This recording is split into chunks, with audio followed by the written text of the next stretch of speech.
How's it going? I'm here with Jon and Fawn Cobler from Living Water Church in Olympia, Washington. How you guys doing? Very good. Now, you're a young pastor. You're getting ready to take over as the lead pastor of the church.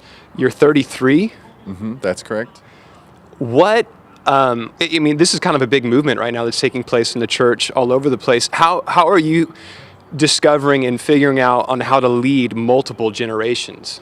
It's a great question, and I think for churches like ours in transition, it's one of the most important questions because the church is all about the generations. And so what we've found is that there are some amazing grandmas and grandpas out there that don't think they're going to have a place with a young pastor, but when they're invited into the conversation and invited to be wise, to be grandmas and grandpas, they've got a lot of powerful things to say about what they've seen God do in their lives. That's awesome. That's awesome. Now, as a young wife, with kids that are still school aged and rocking it, how are you excited? Are you a little bit? I'm very excited, but it's a day-to-day walking in the Spirit, honestly, asking God how to balance, how to keep the family a priority, yet still completely invest in what God has called you to do. So it really is. It's a day-to-day walking in the Spirit. That's awesome.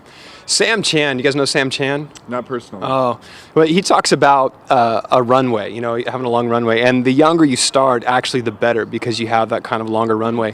What do you expect for ministry and for the Northwest, the Church of the Northwest, over the next 10 years?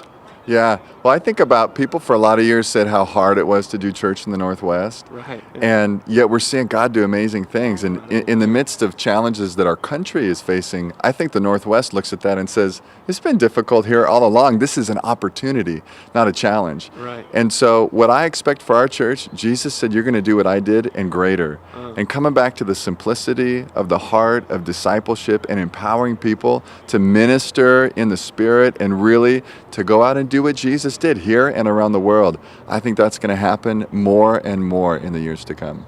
That's great. Now, you're tall. Can you dunk? There was a point in my life where I could dunk. It was a while ago. Now, on a shorter hoop, I can still slam. Listen, against my 9-year-old, I can take him to the hole. Oh, that's fact. That's fact. Every time. He's right. never beat me. Yeah, same thing with my 8-year-old, dunking on her all day long. Another young pastor, Judah Smith, right? You guys know Judah Smith. He's going to be here, as well as a younger, but not as older, Mark Driscoll. Who do you think between those two guys could do more push-ups, Judah or Mark? Oh, without a doubt, I think Judah could do more push-ups, but I think Mark probably is just more intimidating while he's doing push-ups. Just saying. In fact, I told my wife the other day, I said I could take Mark in a cage fight. I did. There it is. And next year at Calibrate, we're setting that up. Yeah, and I just had to walk away so I didn't make him feel bad. Yeah. That's really the secret in our relationship. I live in this subtle sense of non-reality, and she brings me home every day. That's right. It's great to live in delusion. Hey, thank you guys so much. Appreciate it.